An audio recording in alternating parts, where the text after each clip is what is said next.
इन्नल हम्दलिल्लाह नहमदुहु व नस्तईनुहु व नस्तगफिरुह व नऊज़ु बिल्लाहि मिन शुरूरि अनफुसिना व मिन सय्यिआति अअमालिना मन यहदिहिल्लाहु फला मुज़िल्ल लहु व मन युज़लिल फला हादिय लहु व अशहदु अन ला इलाहा इल्लल्लाहु वहदहु ला शरीका लहु व अशहदु अन्न मुहम्मदन अब्दुहु व रसूलुहु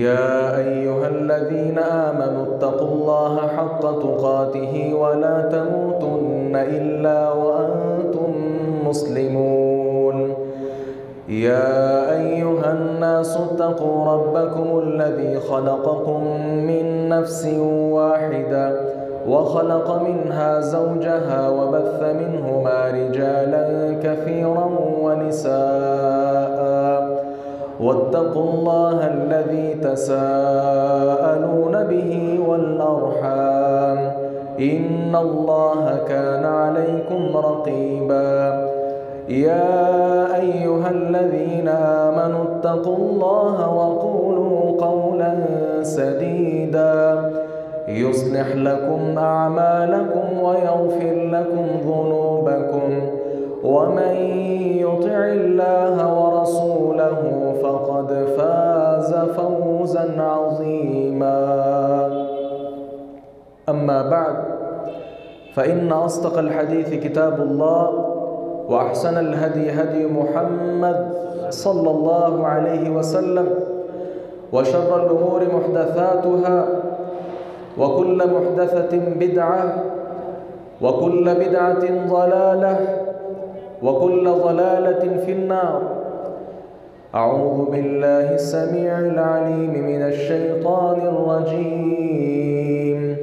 बिस्मिल्लाहिर रहमानिर रहीम। क़ुल अऊज़ु बिरब्बिल फ़लक़ मिन शर्रि मा ख़लक़ वमिन शर्रि गासिक़िन इज़ा वक़ब वमिन शर्रि नफ़्फ़ाथाति फ़िल उक़द वमिन शर्रि हासिदिन इज़ा हसद।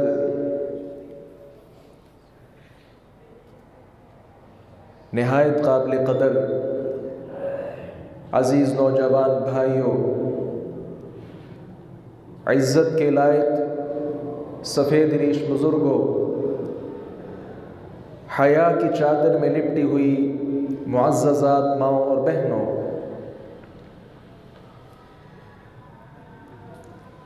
ये बात हमारे मुशाहदे में है। हमारे समाज और माशरे में बुराइयों की कसरत इस कदर बढ़ती जा रही है कि समझने के लिए इस मुआशरे को बुराइयों की आमाजगाह भी करार दिया जा चुका है। और ये किस कदर बदनसीबी है, कहने को हम मुसलमान हैं, अल्लाह वहदहु ला शरीक की मखलूक़ात में से अशरफुल मखलूक़ात भी हैं। तमाम अंबिया किराम अलैहिमुस्सलातु व तस्लीम में सबसे नुमाया मकाम रखने वाले और सबके इमाम इमामुल अंबिया मुहम्मदुर रसूलुल्लाह सल्लल्लाहु अलैहि वसल्लम की मुबारक उम्मत में भी शामिल हैं। लेकिन फिर भी हमारा मुआशरा बुराइयों की आमाजगाह क्यों बन गया? इबादत के साथ बाज़ ऐसी अखलाकी सिफ़ात हैं जो पैगम्बर अलैहिस्सलातु वस्सलाम ने सबक की तरह हमें समझाई है, और अगर उन सिफ़ात पर, उन मुबारक खसलतों पर हमने अमल न किया तो यकीन जानिए मुआशरे की कामयाबी और नाकामी, इन्हीं बाज़ सिफ़ात के ऊपर उनका दारोमदार होता है। आज के खुतबा जुमा में इन्हीं बुराइयों में से जो बुराइयां आम होकर सारे के सारे मुआशरे को इनफरादी तौर पर भी और इज्तिमाई तौर पर भी ज़वाल और पस्ती का शिकार कर रही हैं, उनमें से एक अखलाकी बीमारी हसद है। सीरतुन नबी सल्लल्लाहु अलैहि वसल्लम की रोशनी से, आप सल्लल्लाहु अलैहि वसल्लम के मुबारक फरामीन से हम इस सबक को इंशाअल्लाह सीखने की कोशिश कर रहे हैं। हसद क्या है और इसके नुकसानात क्या हैं, इस पर तफसील के साथ इंशाअल्लाह हम बात करेंगे। सबसे पहली बात तो ये है, हसद एक ऐसी बीमारी है कि जो इंसान को अंदर ही अंदर खा जाती है। जिस्मानी बीमारियां भी इंसान को लाहिक होती हैं अगर इंसान उनका इलाज न करवाए, किसी डॉक्टर और तबीब के साथ रुजू न करे, खुद अपनी तरफ से भी तजवीज़ करदा बाज़ अद्वियात और ग़ज़ाएँ वो इस्तेमाल करना शुरू कर दे। बिल आखिर जब उसने अहले इल्म के साथ जो इस चीज़ का, जिस्म का, सेहत का इल्म रखते हैं, अगर उनके साथ उसने राबिता न किया, बिल आखिर उसका ये जिस्म और उसकी ये सेहत आहिस्ता आहिस्ता मज़ीद बीमारियों को भी दावत दे देती है। तो याद रखिए, एक बीमारी जिस्मानी है और एक बीमारी रूहानी है। ये हसद रूहानी बीमारी है और ये कितनी बड़ी बीमारी है, बसा औकात नहीं अक्सर औकात इस रूहानी बीमारी का असर जिस्म पर भी पड़ जाता है और इंसान ना उसकी सेहत बन पाती है और ना रूहानी तौर पर उसके अंदर लिल्लाहियत और खैशियत का मादा पैदा हो सकता है। आगे बढ़ते हैं। हसद कहते किसको है? हसद क्या होता है? यह हसदल से हसद माखूद है और ये उस कीड़े को बोलते हैं जो आम छोटे छोटे कीड़ों से निस्बतन बड़ा होता है, लेकिन जानदारों पर, भैंस, गाय, बकरी और दीगर जानदारों पर ये इन्हें लाहिक होता है और आहिस्ता आहिस्ता खून चूसना शुरू कर देता है। बिल आखिर ये मर भी जाता है और नुकसान भी पहुंचाता है। हसद का लफ्ज़ यहाँ से लिया गया कि जो इंसान के दिल पर अटैक करता है और गोया आम अल्फाज में समझिए कि इंसान के जिगर पर हमला करके उसका खून ही चूस रहा है। क्यों? क्योंकि ये हसद एक आग है और आग के साथ इंसान का खून ये जलना शुरू हो जाता है। रूहानियत के साथ जिस्मानी बीमारियों को भी ये दावत दे देता है। हसद वो बीमारी है जो आपके यहाँ पैदा होकर किसी और को पता चले बगैर आपको अंदर ही अंदर से आपकी सारी बुनियादों को खोखला कर देने वाली चीज़ है। हाँ, इस्तिलाही तौर पर हसद किसको कहते हैं? अगर किसी आदमी को अल्लाह ने नेमतों के साथ नवाजा हो, ये तमा करना कि उसकी नेमतें ख़त्म हो जाएं और वो छीन कर मेरे पास आ जाएं, इसको हसद बोलते हैं। शरीयत इस्लामिया में ये एक बहुत बड़ी बीमारी है। गुज़श्ता अंबियाए किराम अलैहिमुस्सलाम की उम्मतों की हलाकत के असबाब में से एक बहुत बड़ा और बुनियादी सबब ये हसद भी था। हाँ, सच कह रहा हूँ, पैगम्बर अलैहिस्सलातु वस्सलाम के फरामीन भी मौजूद हैं। ये हसद एक ऐसी लाइलाज तसव्वुर की जाने वाली एक बहुत बड़ी बीमारी है जिसकी दलदल में फंस के इंसान न अपना न किसी और का बनता है। हाँ, एक हसद और एक रश्क, इन दोनों में फ़र्क होता है। आप किसी हाफिज़े कुरान को देखते हैं, आलिम दीन को देखते हैं, दीन के साथ उसकी वाबस्तगी को देखते हैं, कुरान की खूबसूरती को देखते हैं, अहादीस की रवानी उसकी ज़ुबान पर आप देखकर अल्लाह से दुआएं करते हैं, या अल्लाह मुझे भी ऐसा बना दे, जिस तरह फुला के बेटे को या अल्लाह तूने आलिम बनाया, मेरी औलाद को भी आलिम बना दे। ये हसद नहीं है, ये रश्क है। और इल्म में रश्क जायज़ है, बल्कि जायज़ ही नहीं मतलूब भी है, होना चाहिए। रश्क और हसद में बाज़ लोग फ़र्क नहीं समझ पाते और रश्क के जवाज़ को लेकर हसद भी करना शुरू कर देते हैं। अब इसी को ही दुनियावी आदमी पर आप ले लें, एक आदमी बहुत ज़्यादा मालदार है, रश्क क्या है? या अल्लाह जिस तरह इसको माल के साथ तूने नवाजा है, मुझे भी नमाज मैं भी तेरे रास्ते के अंदर खर्च करूँगा, ये रश्क है। और हसद क्या है? या अल्लाह इसको माल के साथ नवाजे, मेरे अंदर ही कमी थी, भाई को तो बहुत ज़्यादा माल दे दिया, फुला कज़न के पास तो बहुत माल आ गया, वो मेरे साथ ही खेला करता था, आज वो पैसों में खेलता है। या अल्लाह सारा उससे माल छीनकर मेरे पास आ जाए, इसके पास कख भी ना रहे, ये बिल्कुल तबाह हो जाए और फ़क्र के अंदर गिराव का शिकार हो जाए, इसे हसद कहते हैं, जिस पर शरीयत इस्लामिया की तरफ से बहुत सख्त वईद भी आई। आगे बढ़िए, हसद की मज़म्मत नबी मुकर्रम सल्लल्लाहु अलैहि वसल्लम ने की है। आपने क्या इरशाद फरमाया? लोगों बात सुनो, इय्याकुम वज़्ज़न, बदगुमानी से बचो। क्यों? फ़इन्नज़्ज़न्न अकज़बुल हदीस, बदगुमानी बहुत बड़ा झूठ होता है। और इसी तरह आप सल्लल्लाहु अलैहि वसल्लम ने बाज़ और नसीहतें भी इरशाद फरमाई, दिन में बतौर ख़ास से क्या था? वला तहासदू, और एक दूसरे के साथ हसद मत करना, हसद मत करना, क्योंकि ये बहुत बड़ी बीमारी है। आगे बढ़िए, ईमान और हसद कभी भी एक दिल में जमा नहीं हो सकते। क्या आदमी मोमिन भी हो और वो हासिद भी हो, ऐसा मुमकिन नहीं है। या तो वो मोमिन है या फिर वो हासिद है। नबी अकरम सल्लल्लाहु अलैहि वसल्लम ने क्या इरशाद फरमाया था?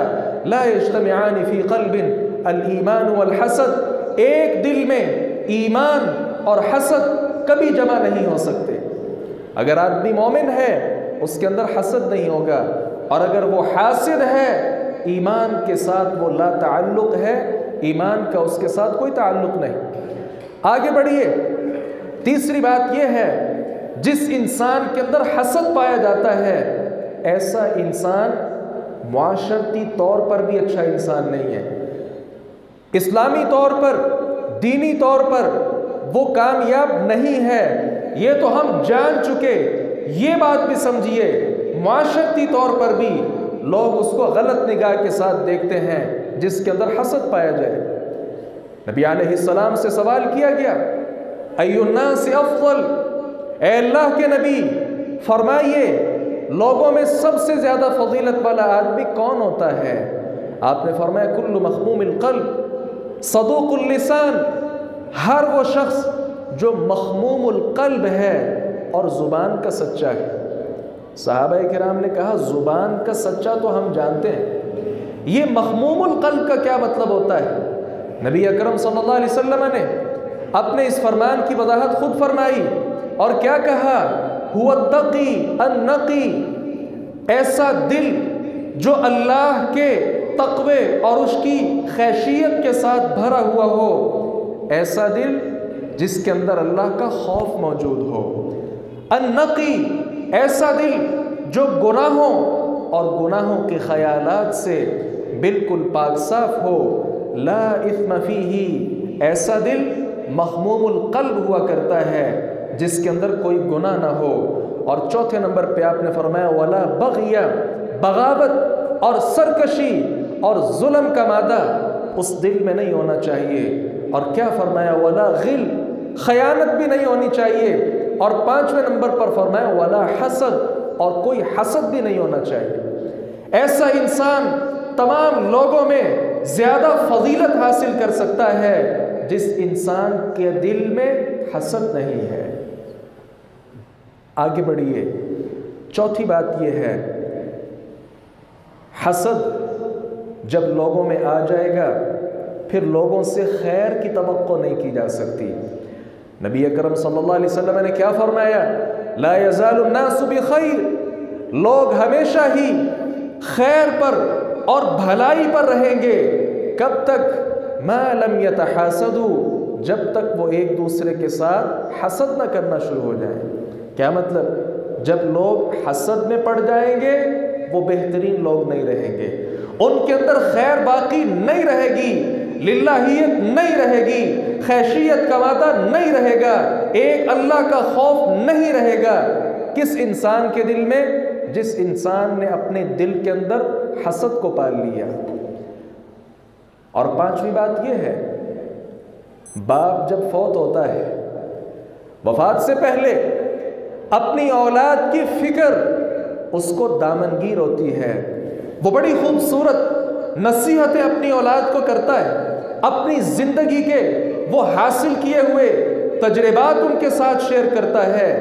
ये तो एक आम बाप है, उम्मत के बाप। कुर्बान जाइए, मुहम्मदुर रसूलुल्लाह सल्लल्लाहु अलैहि वसल्लम को भी ये फिक्र दामनगीर थी कि मेरे बाद आखिर क्या होगा।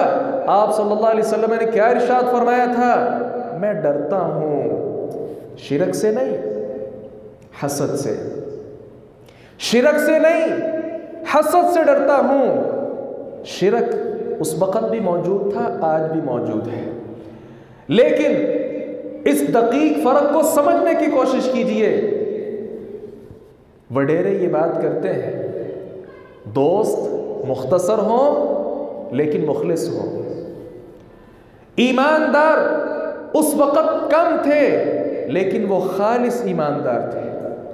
और आज के लोग जो मुशरिक हैं वो तो है ही, जो अहले ईमान हैं, मिंबर और मेहराब के वारिस हैं, किताब और सुन्नत के हामिलीन हैं, पैगंबर अलैहिस्सलाम का कलिमा पढ़ने वाले हैं, नजात का रास्ता लोगों को बताने वाले हैं, रुश्द व हिदायत की तरफ लोगों को गामजन करने वाले हैं।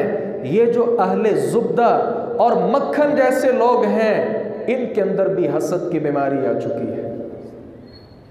इससे पैगंबर अलैहिस्सलाम डरते थे कि मैं शिरक से नहीं डरता। और अल्हम्दुलिल्लाह जो अहले ईमान, अहले तौहीद हैं, नमाजी हैं, अल्हम्दुलिल्लाह वो शिरक से कोसों दूर हैं। ज़रूरत इस अमर की है, जिस तरह हम शिरक से भागते हैं, एक अल्लाह रब्बुल इज़्ज़त के अलावा किसी और के सामने अपनी पेशानी झुकाने को जैसे बहुत बड़ा गुनाह हम तसव्वुर करते हैं, काश हसद करने को भी इसी तरह हम बहुत बड़ा गुनाह तसव्वुर करें, जिससे नबी अलैहिस्सलाम ने खबरदार किया। और आगे बढ़िए, पांचवी बात यह है, आप जानते हैं कि जुल्म बहुत बड़ा गुनाह है। अज़्ज़ुल्म ज़ुलुमातुन यौमल क़ियामा, जिस इंसान ने किसी पर जुल्म किया होगा, ये जालिम आदमी जब कल क़यामत के दिन उठाया जाएगा, जिस वक़्त रोशनी की ज़रूरत होगी, अहले ईमान नूर ही नूर में होंगे, उस वक़्त ये जालिम आदमी, जुल्म चूँकि अंधेरे को कहते हैं, ये उस वक़्त अंधेरों के अंदर भटक रहा होगा। जुल्म कितना बड़ा गुनाह है। तो पांचवी बात ये याद रखिए, हसद एक ऐसी बुराई है और एक ऐसी अखलाकी पस्ती है, आहिस्ता आहिस्ता इंसान को ये जुल्म तक ले जाती है। और जुल्म का इलाज क्या है, जुल्म की बल्कि सज़ा क्या है, हम जान चुके कि कल क़यामत के दिन ऐसा इंसान अंधेरों के अंदर मदहोश होगा, रोशनी से, चमक से और धमक से बिल्कुल ये आदमी महरूम होगा। आगे बढ़िए, सातवीं बात यह है, ये हसद अहले इस्लाम की नहीं बल्कि मुनाफिकीन की रवश है। मुनाफिकीन की रवश है। अल्लाह रब्बुल इज़्ज़त ने क्या फरमाया था? वद्द कसीरुम मिन अहलिल किताबि लौ यरुद्दूनकुम मिन बअदि ईमानिकुम कुफ्फारा हसदन मिन इंदि अनफुसिहिम।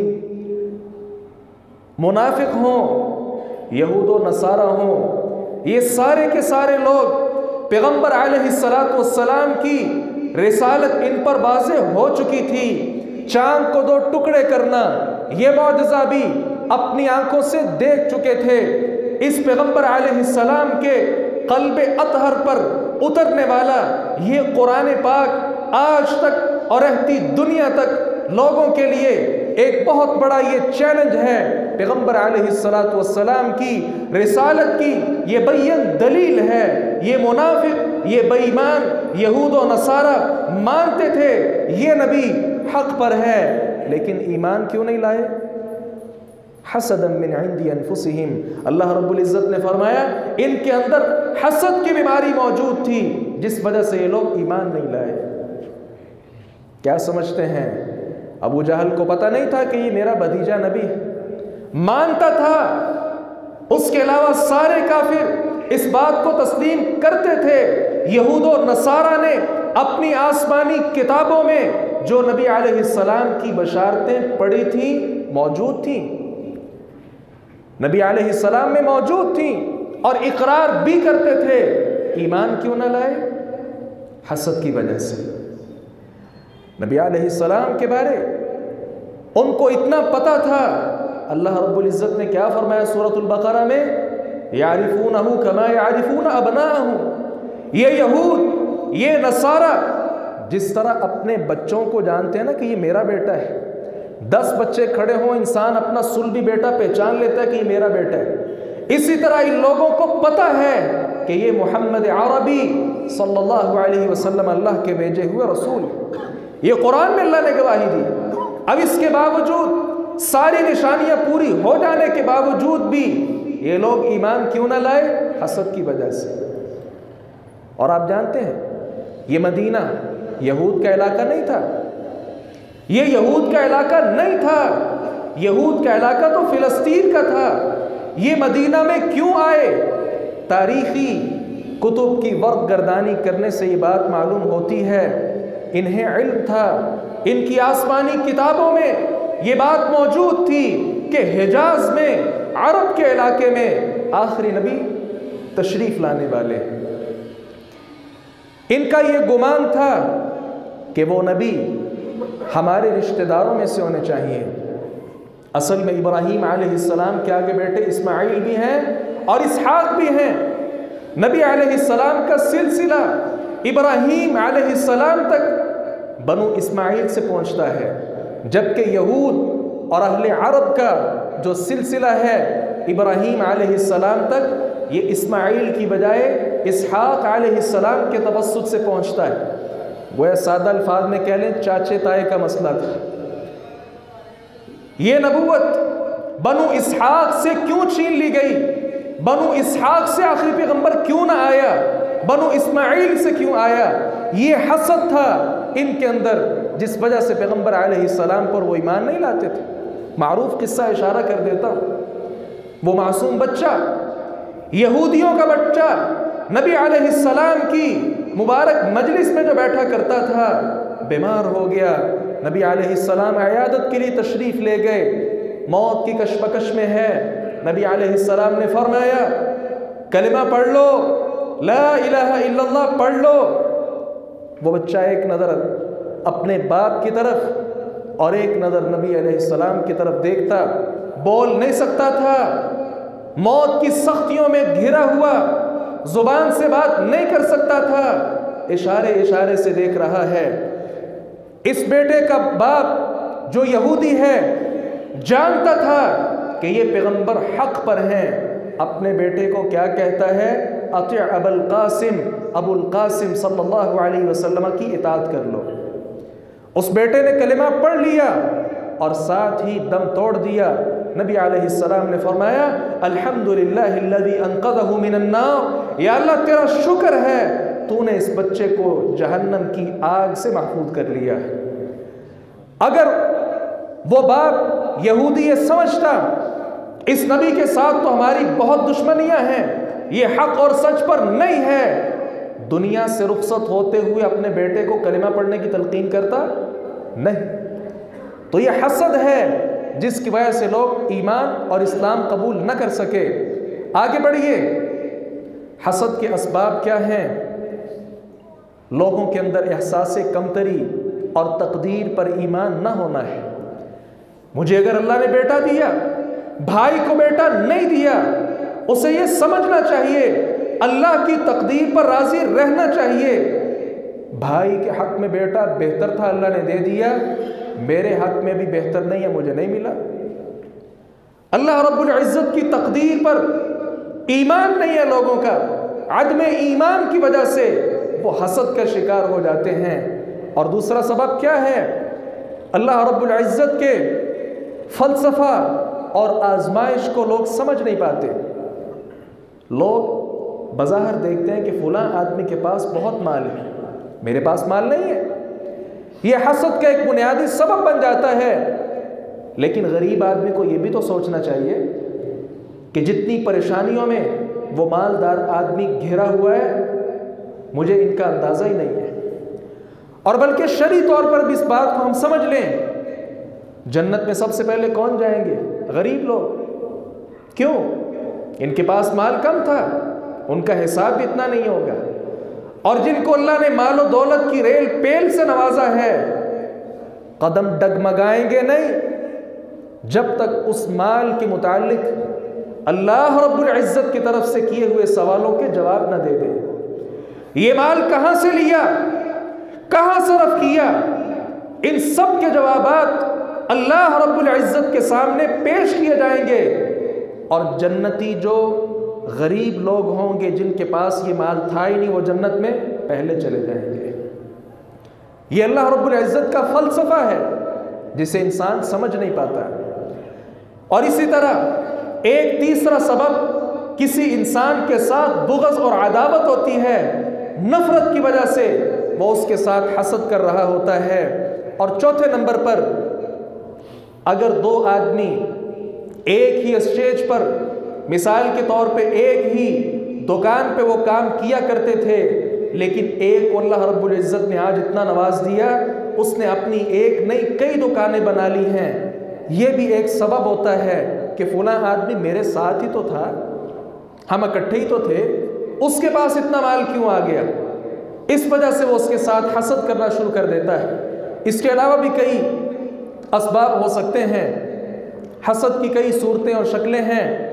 किसी इंसान को अल्लाह ने औलाद की नेमत से नवाजा, जिससे नहीं नवाजा हसद की आग में भड़कता रहता है। एक इंसान को माल दिया, दूसरे को कम दिया, वो माल की वजह से हसद की आग में है। एक को अल्लाह रब्बुल इज़्ज़त ने तवानाई दी, सेहत के साथ नवाजा है, और दूसरा बीमार है, बीमारी की वजह से वो तंदुरुस्त आदमी के साथ हसद कर लेता है। एक इंसान को अल्लाह ने बहुत शोहरत दी है, उसे मकाम व मर्तबा दिया है, लोगों के यहाँ उसका असर रसूख मौजूद है, दूसरे भाई का नहीं है। इस वजह से भी वो अपने भाई के साथ हसद कर लेता है। इज्तिमाई मामलात हों, तरक्की याफ्ता, इसके साथ भी इंसान हसद की आग में जल जाता है। आगे बढ़िए, हसद के फ़वाइद नहीं, समरात नहीं, बल्कि नुकसान ही नुकसान है। ये हसद ऐसी बीमारी है जिसके साथ अपने घर में बैठा हुआ अच्छा भला इंसान किसी दोस्त की अच्छाई और उसके ऊपर अल्लाह रब्बुल इज़्ज़त की जो नेमतें हैं उनका तज़किरा करके अंदर ही अंदर जलना शुरू हो जाता है, जिसका नुकसान सिर्फ इसे होता है जिसके पास माल मौजूद होता है, उसको तो पता ही नहीं कि मेरे साथ कौन कौन हसद कर रहा है। गोया ये सारे के सारे नुकसान किसको उठाना पड़ रहे हैं? हासिद को। जनाब अमीर मुआविया रज़ियल्लाहु अन्हु सहाबा किराम में एक चमकता धमकता नाम है, खालिल मुमिनीन भी आपको कहा जाता है, क्योंकि आपकी बहन मोमिनों की माँ और पैगंबर अलैहिस्सलाम की ज़ौजे मुतहरा हैं। इस वजह से अमीर मुआविया रज़ियल्लाहु अन्हु को मोमिनों का मामू जान कहा जाता है। ये बड़े साहिब बसीरत सहाबी रसूल थे। एक बार क्या फरमाया, कहने लगे, लोगों मैं हर इंसान को खुश कर सकता हूँ, हम हर इंसान को राज़ी कर सकते हैं, लेकिन हासिद ऐसा आदमी है उसको मैं राज़ी नहीं कर सकता हूँ। क्यों? एक इंसान के पास बेटा है, उस बेटे की वजह से अगर वो आदमी हसद कर रहा है, हसद क्या होता है कि वो बेटा फौत हो जाए, वो बेटा फौत हो जाए। अमीर मुआविया फरमाते हैं, अब इसका क्या इलाज? क्या उस हासिद को खुश करने के लिए हम दूसरे के बेटे को कत्ल कर दें। इसलिए हासिद ऐसा आदमी है, हसद करने वाला और हसद की आग में जलने वाला आदमी ऐसा है, अमीर मुआविया फरमाते हैं मैं तो उसको राजी नहीं कर सकता हूं। आगे बढ़िए, हासिदीन के चंद वाक़यात आपके गोश गुजार करके अपनी बात को समेट रहा हूं। इब्लीस ये कौन है? ये जिन्नों में से है। अल्लाह रब्बुल इज़्ज़त ने फरमाया कान मिनल जिन, ये जिन्नों में से था। इब्लीस इसका नाम है। इबादत करके अल्लाह रब्बुल इज़्ज़त का इस कदर कुर्ब हासिल कर लिया। आदम अलैहिस्सलाम की तख्लीक पर अल्लाह रब्बुल इज़्ज़त ने हुक्म किनको दिया था सजदे का? मलाइका को, फरिश्तों को। लेकिन ये इब्लीस भी इबादत करके अल्लाह का बहुत मुकर्रब बन चुका था। इसको स्पेशली तौर पर अलग से अल्लाह ताला ने हुक्म दिया कि तुम भी आदम को सजदा करो। क्यों ना किया? क्यों ना किया? हसद की वजह से, तकब्बुर की वजह से, अपने घुमंड की वजह से। खलक़तनी मिन नार, मुझे तुमने आग के साथ पैदा किया, व खलक़तहु मिन तीन, और उसे मट्टी के साथ पैदा किया। मट्टी पांव के नीचे होती है और आग ऊपर की तरफ उठती है। ऊपर वाली चीज नीचे वाली चीज को सजदा कैसे कर सकती है? हसद की आग में ये अल्लाह ने एक ऐसी तख्लीक पैदा फरमा दी, ऐसी तख्लीक की है जो अल्लाह रब्बुल इज़्ज़त की इताअत गुज़ार होगी और अल्लाह ताला इनामात के साथ इनको नवाजेगा और इसको अशरफुल मखलूक़ात बनाया गया। ये हसद है जिस आग में जल कर इब्लीस ने आदम अलैहिस्सलाम को सजदा न किया और आज तक वो गुमराही के रास्ते पर गामज़न है। आगे बढ़िए, दूसरा वाक़या समाअत फरमाइए। इब्राहीम अलैहिस्सलाम के बेटे बल्कि याकूब अलैहिस्सलाम के जनाबे यूसुफ भी हैं और दीगर उनके भाई भी हैं। यूसुफ अलैहिस्सलाम के साथ हसद किया, क्या नतीजा निकला? यूसुफ को अल्लाह ने नबी बना दिया और बकिया को नबूवत की नेमत से महरूम कर दिया। ये हसद था। हसद की वजह से यूसुफ अलैहिस्सलाम को कुएं में भी डाल दिया। अपने बाप के सामने झूठ बोलने का भी ये शिकार हो गए। हसद की आग में जलते हुए यूसुफ अलैहिस्सलाम के साथ उन्होंने जो हसद किया और नतीजा क्या निकला? अजीज़े मिस्र बन गए जनाब यूसुफ अलैहिस्सलाम और इन सभी भाइयों को सजदा करके अपने भाई यूसुफ अलैहिस्सलाम की खिदमत में हाजिर होना पड़ा। आगे बढ़िए, आदम अलैहिस्सलाम के दो बेटे हैं। कुरान करीम में उनके किस्से से अल्लाह रब्बुल इज़्ज़त ने इबरत और नसीहत का दर्स हमें दिया। इज़ क़र्रबा क़ुरबानन फ़तुक़ुब्बिल मिन अहदिहिमा वलम युतक़ब्बल मिनल आख़र। क़ुरबानियाँ दोनों ने की हैं, दोनों ही नबी के बेटे। एक की क़ुरबानी अच्छी थी, उसमें इखलास मौजूद था, अल्लाह रब्बुल इज़्ज़त ने शर्फ़ कबूलियत अता फरमा दी। और दूसरे में इखलास नहीं था और उसकी कुर्बानी भी कोई ज़्यादा बेहतर नहीं थी। एक की कुर्बानी अल्लाह ने कबूल कर दी और दूसरे की कबूल न की। चाहिए क्या था?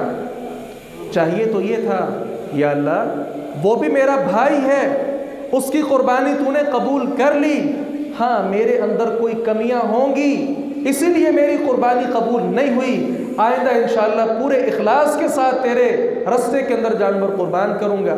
इसका इलाज तो ये था। लेकिन हसद की आग, इसे कौन बुझा सकता है? उसने क्या कहा? लअक़्तुलन्नक, मैं तुझे कत्ल कर डालूंगा। तेरी कुर्बानी अल्लाह ने कबूल कर ली, मेरी क्यों ना की? मैं तुझे जिंदा नहीं छोड़ूंगा। और उसने कत्ल कर दिया। इस हसद का नतीजा क्या निकला?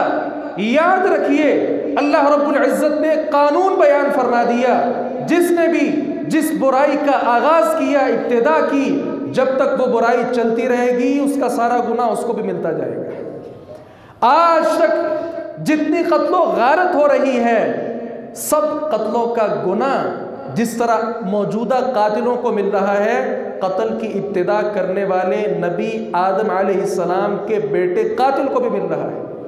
यह हसद और उसका नतीजा है और उसका नुकसान है। आगे बढ़िए, यहूद और नसारा पर भी हम तफसील से बात कर चुके। इस्लाम इन्होंने कबूल न किया, वजह क्या थी? सिर्फ और सिर्फ हसद था। इन वाक़यात बय्यिनात से हमें यह सबक हासिल करना चाहिए। खामखा अपने घर में बैठकर फलां को अल्लाह ने दिया, भाई को दिया, मुझे क्यों नहीं दिया, उतना मुझे भी मिलना चाहिए। इस हसद की वजह से भाई भाई के मसाइल चल रहे हैं, खानदान टूट रहे हैं। याद रखिए, इस हसद के साथ कुछ भी मिलने वाला नहीं है, बल्कि दुनिया में भी जिल्लत है और आखिरत में भी जिल्लत का सामना करना पड़ेगा।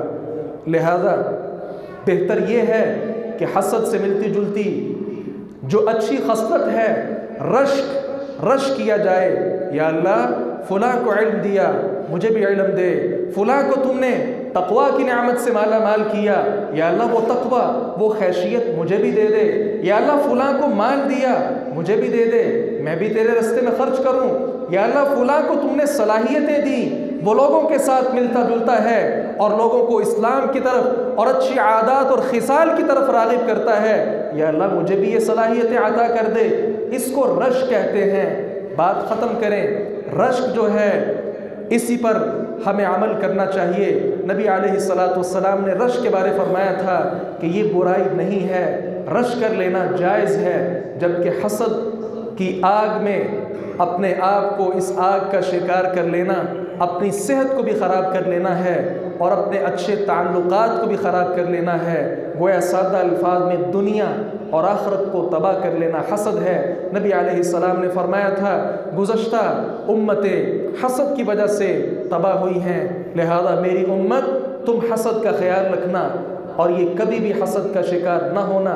अल्लाह रब्बुल इज़्ज़त से दुआ है बारी ताला हक़ बात को समझने और उस पर अमल पैरा होने की तौफ़ीक़ अता फ़रमाए। व आखिरु दाअवाना अल्हम्दुलिल्लाहि रब्बिल आलमीन।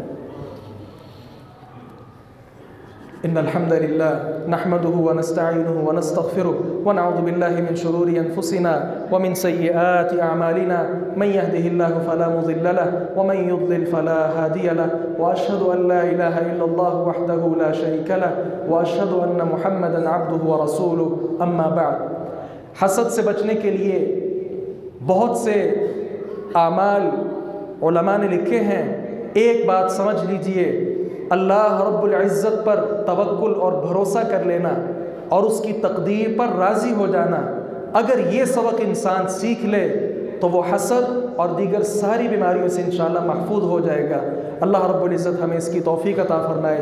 दुआ फ़रमाएँ जितने अहले इस्लाम बीमार हैं, अल्लाह ताला तमाम बीमारों को सेहत कामिला आजिला नसीब फ़रमाए। जो परेशान हैं, अल्लाह ताला उनकी परेशानियाँ दूर फ़रमाए। जो मक़रूज़ हैं, अल्लाह ताला उनके लिए भी ख़ास इंतज़ाम फ़रमाए। क़ैद व बंद की सोबतें बर्दाश्त करने वालों पर भी अल्लाह अपना ख़ास फ़ज़ल फ़रमाए। जो साहिब औलाद हैं, अल्लाह उनकी औलाद को दीन का पाबंद बनाए। बे औलादों को अल्लाह ताला औलाद की नेमत से मालामाल फ़रमाए। मस्जिद और मसाजिद और मदारस के साथ महब्बत करने वाले, ख़र्च करने वाले और इनको आबाद करने वाले अल्लाह ताला इनके यहाँ बहुत ज़्यादा खैर व बरकत फ़रमाए। रब्बना ज़लमना अनफुसना व इल्लम तग़फ़िर लना व तरहमना लनकूनन्ना मिनल ख़ासिरीन। रब्बना आतिना फ़िद दुनिया हसना व फ़िल आख़िरति हसनतन व क़िना अज़ाबन नार। सुब्हान रब्बिका रब्बिल इज़्ज़ति अम्मा यसिफ़ून व सलामुन अलल मुरसलीन वल्हम्दुलिल्लाहि रब्बिल आलमीन।